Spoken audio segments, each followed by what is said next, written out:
All of you. કેમ છો બધા? રેડી? ચલો સાથે રહેજો. તો પ્રીવિયસ લેક્ચરનું થોડું રિવાઇઝ કરીએ. આપણે છોકરાઓ ત્રિઅંગી વનસ્પતિની વાત કરી રહ્યા હતા.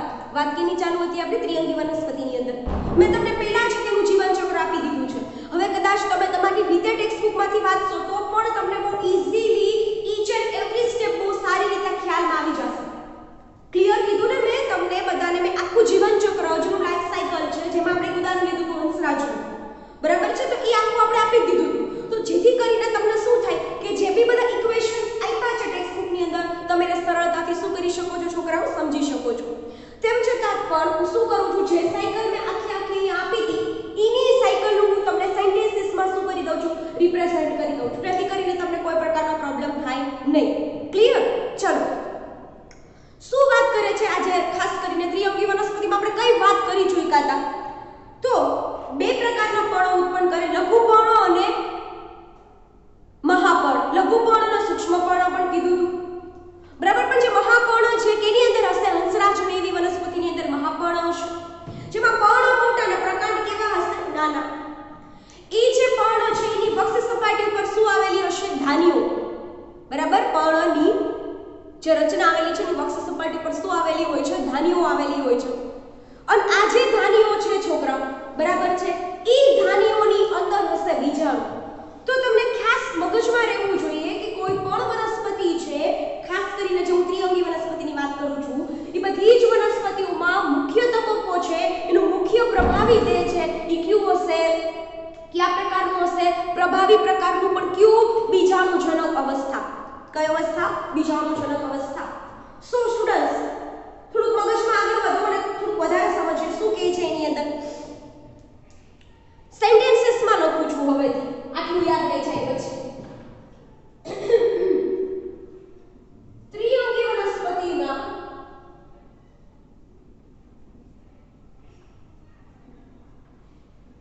પર્ણની વક્ષ સપાટી પર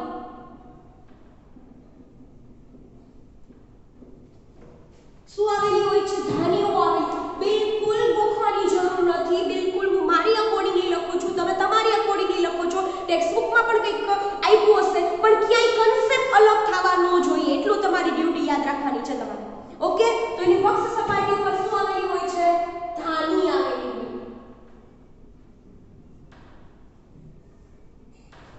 શું છોકરા આવેલી હોય છે? ધાની આવેલી હોય, જેને શું કહેવામાં આવે છે?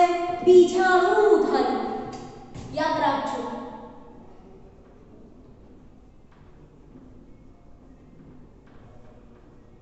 એનું હું તમને ખાલી ડ્રો કરીને બતાવું. તમને વાત કરી એક પર્ણ અને એની અંદર આ તેની વક્ષ સપાટી ઉપર શું આવેલી હશે? ધાનીઓ. આવી ફિગર આપણે ડ્રો કરી છે. આવી ફિગર આપણે ઓલરેડી શું કરી ગયા છીએ? ડ્રો કરી ગયા છે. તો શું આવેલી હોય? ધાની આવેલી હોય, અને જેને શું કહેવાય? બીજાણુધાની. આ બીજાણુધાનીમાં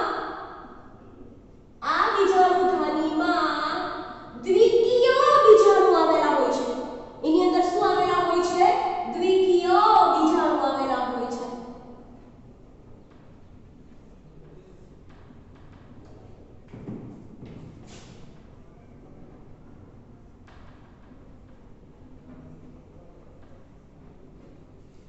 શું આવેલું હોય છે? દ્વિકીય બીજાણુ. 2n પ્રકારના શું આવેલા હોય છે? બીજાણુ. હવે જો સ્ટેપ બાય સ્ટેપ જાજો.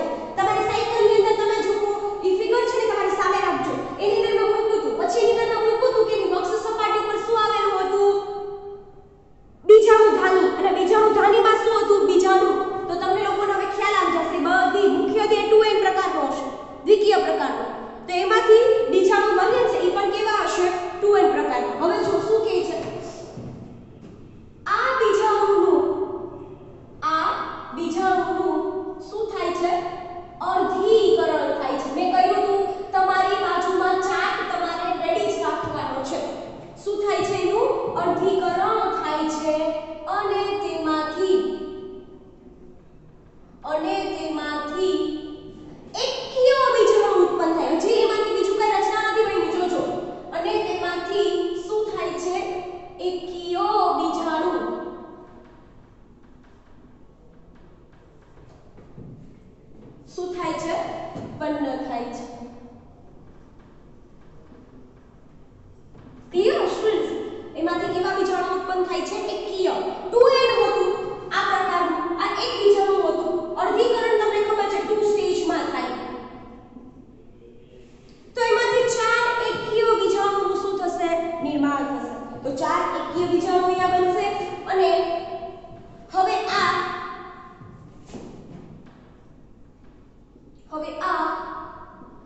બીજાણુ ધ્વનિમાંથી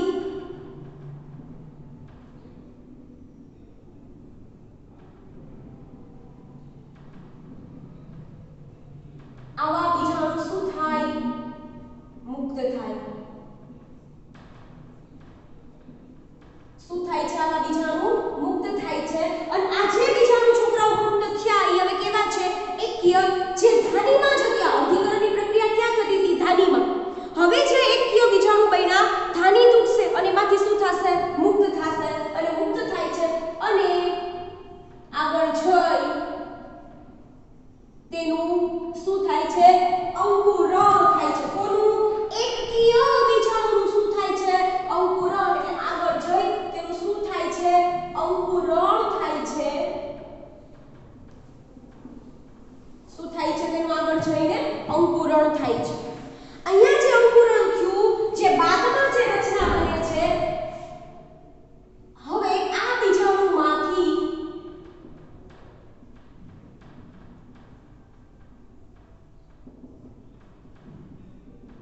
આ બીજાણુના અંકુરણથી જે રચના બની કેવી છે?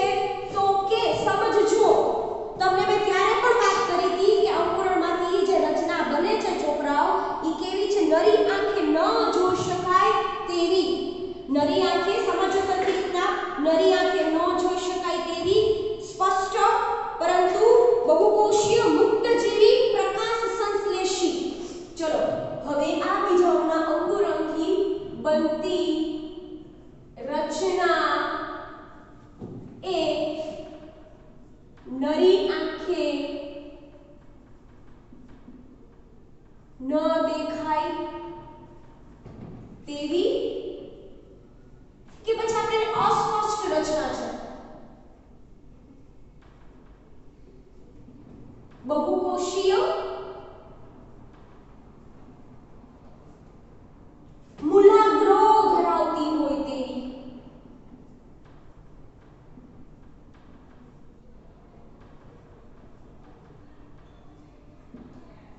જેને પ્રસુકાય કહેવાય. આ તમારે ભૂલવાનું નથી. હવે જે રચના બને છે જેને શું કહેવાય છે? પ્રસુકાય કહેવાય. આ તમારો સૌથી મહત્વનો પોઈન્ટ હશે. યાદ છે ને પ્રસુકાય? આ ટેકનિક એનાથી આપણે મૂલાગ્ર ડ્રો કર્યા હતા. બધી સિક્વન્સમાં જ પ્રોસેસ આવશે એટલે થોડુંક યાદ રાખવાનું રહેશે. જેને શું કહેવામાં આવે છે? પ્રસુકાય કહેવાય. આ જે પ્રસુકાય છે છોકરાઓ, ઈ એની જન્યુજનક અવસ્થાનું પ્રતિનિધિત્વ કરે છે.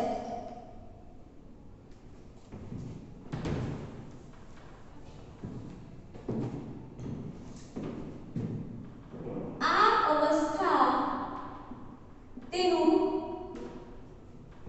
જન્યુજનક અવસ્થાનું શું કરે છે? પ્રતિનિધિત્વ કરે છે.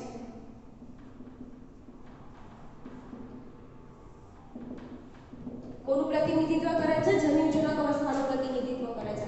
એટલે શું કે અત્યાર સુધી જે 2n વાળી રચના હતી, મુખ્ય દેહ કેવો હતો? એનો જન્યુજનક હતો. હવે જે પ્રસુકાય પછીની જે રચના ઉત્પન્ન થશે અને જે આગળ વધશે, ઈ કેવો હશે? જન્યુજનક અવસ્થા. જન્યુજનક અવસ્થા છે એ હંમેશા કેવી જગ્યાએ તો વધારે સારી રીતના વિકાસ પામી શકે. એટલે કે છે આ અવસ્થા ઠંડા વિસ્તાર અથવા શું કે છે સ્પેસિફિકલી ઠંડીમાં, ઠંડી, ભેજવાળું અને છાયાવાળી પરિસ્થિતિમાં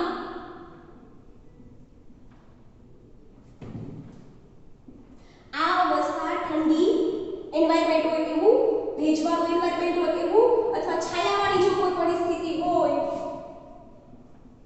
ત્યાં સારી રીતે વિકાસ પામે છે, વૃદ્ધિ પામે છે. કોણ? કઈ અવસ્થા? એની જન્યુજનક અવસ્થા. પરંતુ ત્રિઅંગી વનસ્પતિઓ છે, જેમ દ્વિઅંગીઓમાં મેં કીધું તો એમ તમને પ્રીવિયસ લેક્ચરમાં કીધું કે આ વનસ્પતિઓ બહુ વધારે પડતી ફૂલે ફાલેલી નથી, એટલે કે બહુ મોટી જગ્યાઓમાં વિસ્તરણ પામેલી નથી, બહુ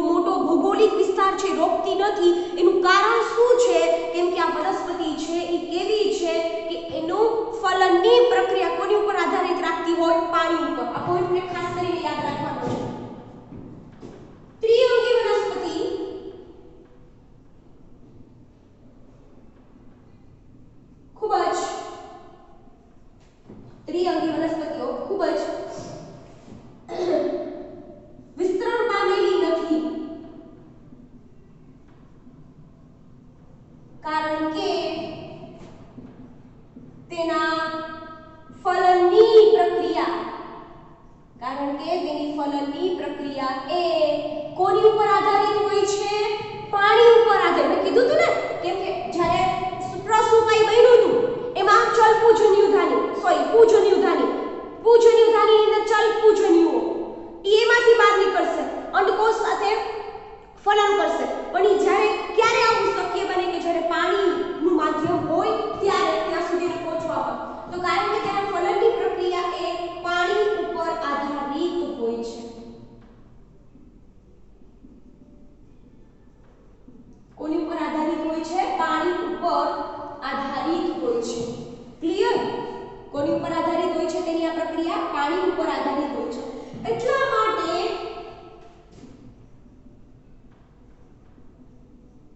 અમુક ભૌગોલિક વિસ્તાર સુધી જ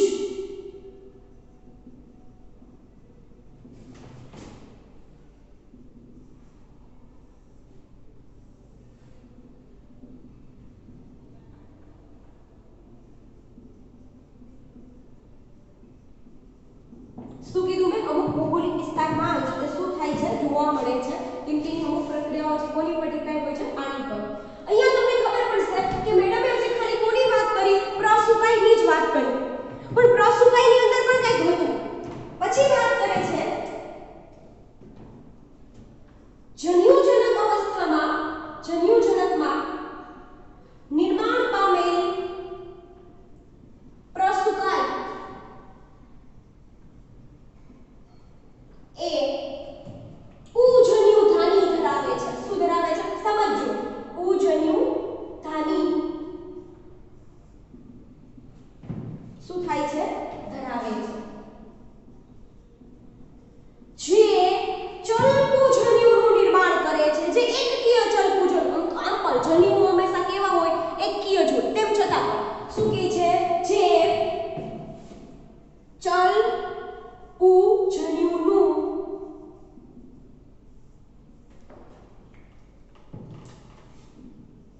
શું કરે છે?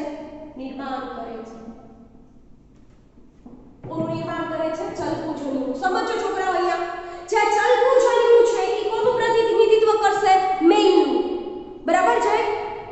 ત્યાંથી છૂટા પડશે તો પછી વાત કરીએ. જ્યારે તે માદા જન્યુધાની, જેને તમે સ્ત્રી જન્યુધાની પણ કીધું હતું,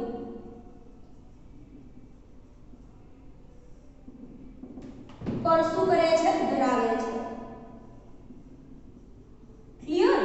બીજું શું ધરાવે છે? નર જન્યુધાની તો ધરાવે છે, પણ સાથે સાથે માદા જન્યુધાની પણ ધરાવે છે. જેમાં શું આવેલું હોય છે? અંડકોષ આવેલા હોય છે. જેમાં શું હોય છે? અંડકોષ.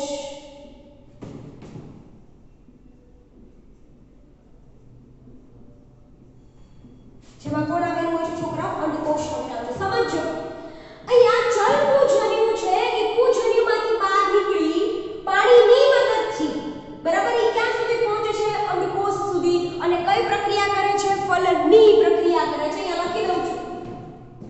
એક પોઈન્ટ ઉમેરી આપણે. શું કહે છે અહીંયા? ચલપુજન્યુઓ, અહીંયા ચલપુજન્યુઓ પૂજન્યુધાનીમાંથી બહાર નીકળી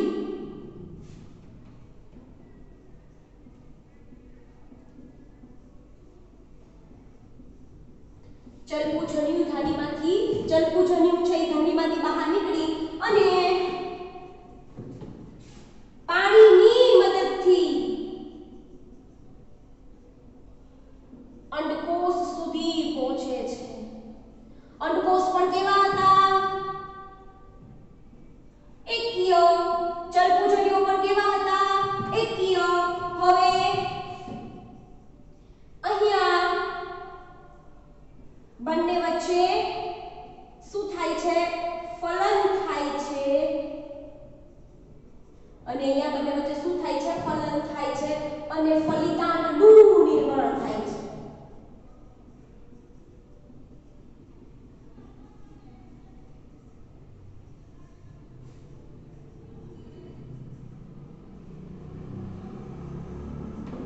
અને કોનું નિર્માણ થાય છે?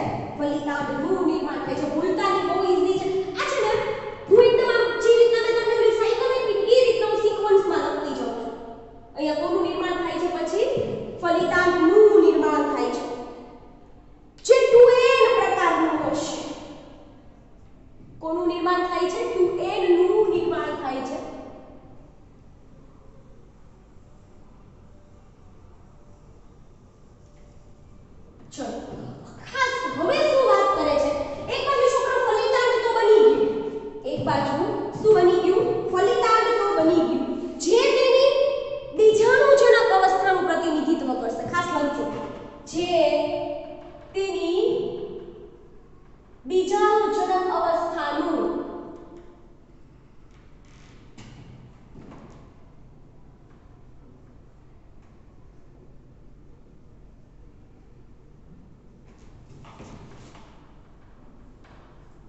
પ્રતિનિધિત્વ કરે છે, બીજાણુજનક અવસ્થાનું પ્રતિનિધિત્વ કરે છે. ક્લિયર છોકરાઓ?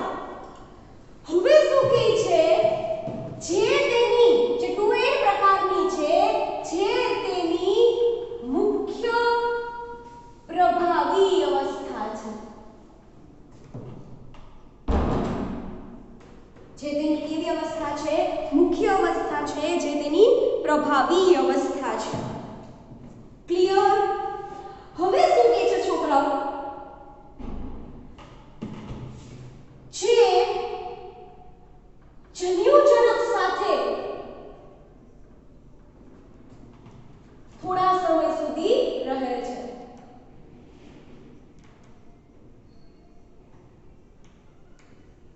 જે શું કરે છે? જન્યુજનક સાથે થોડાક સમય સુધી, કદાચ ન સમજાય તો જે એક વખત કહી દો.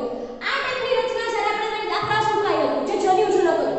અહીંયાથી માનો કે એની આ રચના ઉત્પન્ન થઈ હોય, આ એની બીજાણુજનક અવસ્થા, તો એ એવું નથી કે બન્યા પછી તરત જ અહીંયાથી ડિટેચ થઈ જશે. બન્યા પછી તરત ડિટેચ થતી નથી, પરંતુ શું કહે છે? થોડાક સમય સુધી તે તેની સાથે શું થાય છે? જોડાયેલી રહે છે. સમજાય છે કે નથી સમજાતું? તો તમને થોડાક સમય સુધી શું થાય છે? એની સાથે જોડાઈને રહે છે. અહીંયા ખાસ વાત કરે છે, આ રિમૂવ કરું છું.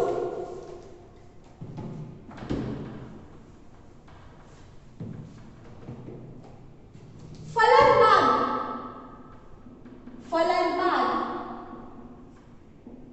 ફલિતાંડનું નિર્માણ થાય છે.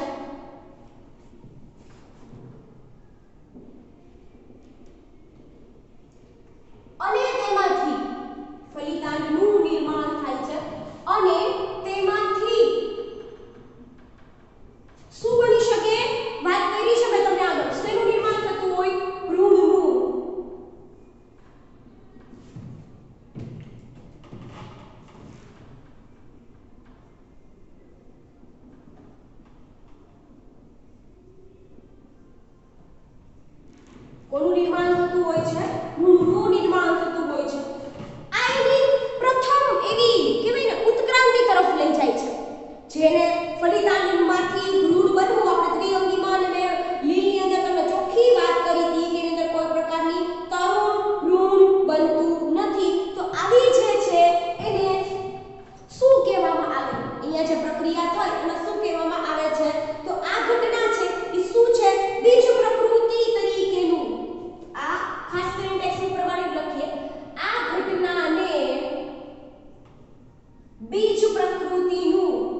વનસ્પતિની વાત કરીએ, ટોટલ જે ત્રિઅંગી વનસ્પતિ છે એને ટોટલ 4 પ્રકારમાં શું કરવામાં આવે છે, વહેંચવામાં આવે છે. કેટલા પ્રકારમાં? 4 પ્રકારમાં.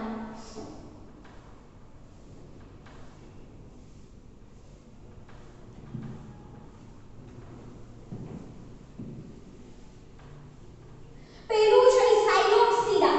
પહેલું કયું છે? સાયલોપ્સીડા. બીજું છે લાઇકોપ્સીડા. ત્રીજું છે સ્પિનોપ્સીડા અને ચોથું છે એ કયું હશે? ટેરોપ્સીડા. પાછળની બધાની પાછળ શું લાગે છે? સીડા સીડા. એટલે એ થોડું યાદ રાખી લેજો.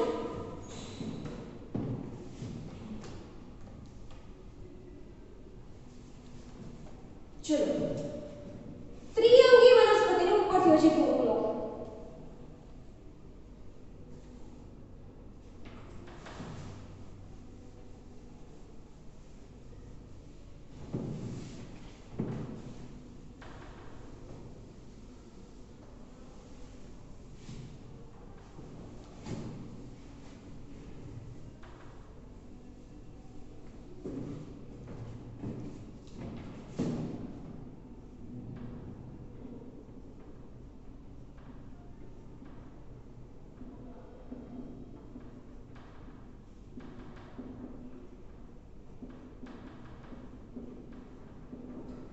ડિસ્ક્રિપ્શનમાં કાંઈ આપ્યું નથી, યાદ રાખજો. બરાબર? તો શું કહે છે? પેલું સાયલોપ્સીડા.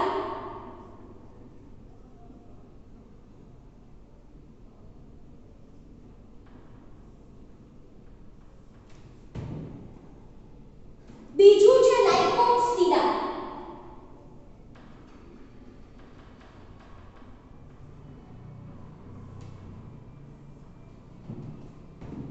ત્રીજું છે સ્પિનોપ્સીડા.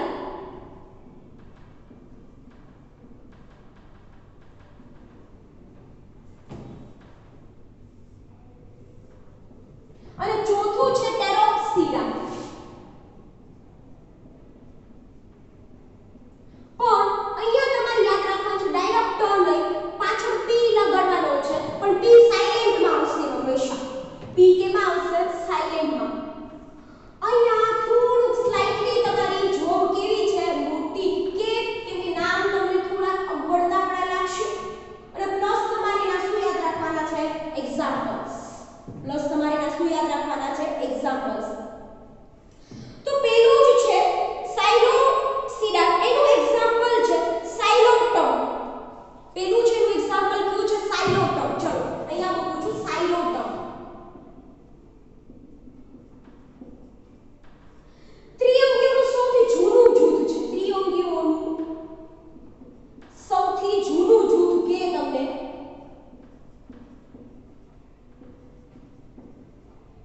તો એ કયું છે? સાયલોપ્સીડા. જેનું એક્ઝામ્પલ મેં કયું આપ્યું? સાયલોટમ. કયું એક્ઝામ્પલ આપ્યું તમને? સાયલોટમ. એક હજી એક ઉદાહરણ છે રેનિયા. એનસીઈઆરટીમાં મેન્શન નથી કર્યું પણ યાદ રાખજો. બીજું એક્ઝામ્પલ કયું આપ્યું મેં? રેનિયા. અચ્છા રેનિયા છે કે સૌથી મહત્વનું લિવિંગ ફોસિલ્સ કહેવાય. ગુજરાતીમાં કહેવાય જીવંત અશ્મિ.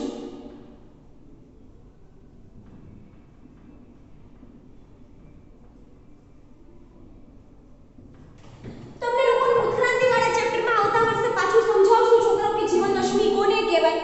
બરાબર? પણ અત્યારે તમને એટલું કહી દઉં તો તમે તો કહેશો મેડમ અશ્મિ થોડા જીવંત હોય. પણ જીવંત અશ્મિનો મતલબ તમારે સિમ્પલ ભાષામાં તમને કોઈ પૂછે તો કાઢવો કે ઈ વનસ્પતિ જ્યારે ઉગી હોય, બરાબર, તેની સાથે બીજું ઘણું જૂથ હોય. કોઈ એ માનો કે ચલો એ બી સી ડી અને ઈ આ એક સાથે ઉત્ક્રાંતિ પામેલી સ્પીસીસ છે, બધી અલગ અલગ. બરાબર?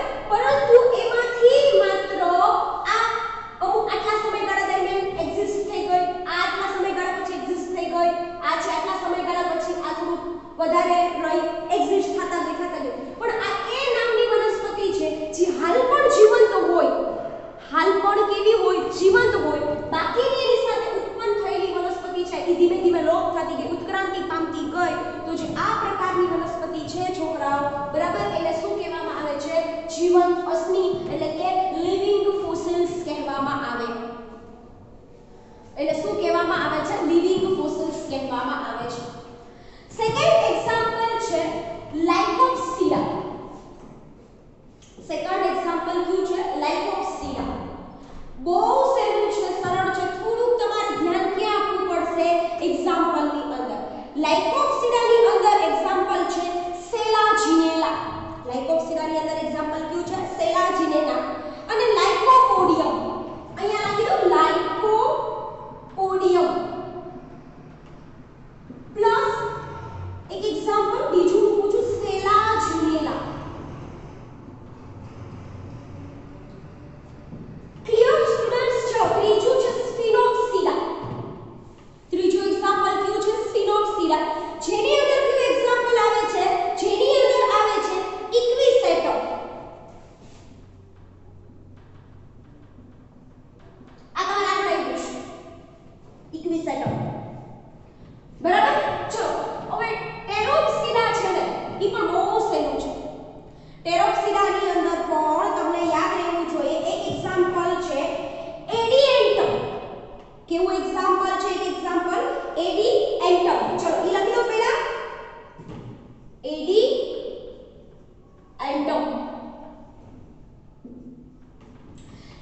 હજી પણ બે એક્ઝામ્પલ છે. એક છે એડિએન્ટમ અને એક છે ડ્રાયોટેરિસ. ડ્રાયોટેરિસ ડ્રાયોટેરિસ ક્યું છે? ડ્રાયોટેરિસ. અને બીજું છે એ ખાલી તમારે આને જ લેવાનું. ત્રીજું ટેરિસ. પી તો તમે સાયલેન્ટમાં મૂકો છો. અહીંયા આ છે સૌથી મોટું જૂથ છે ત્રિઅંગીઓનું.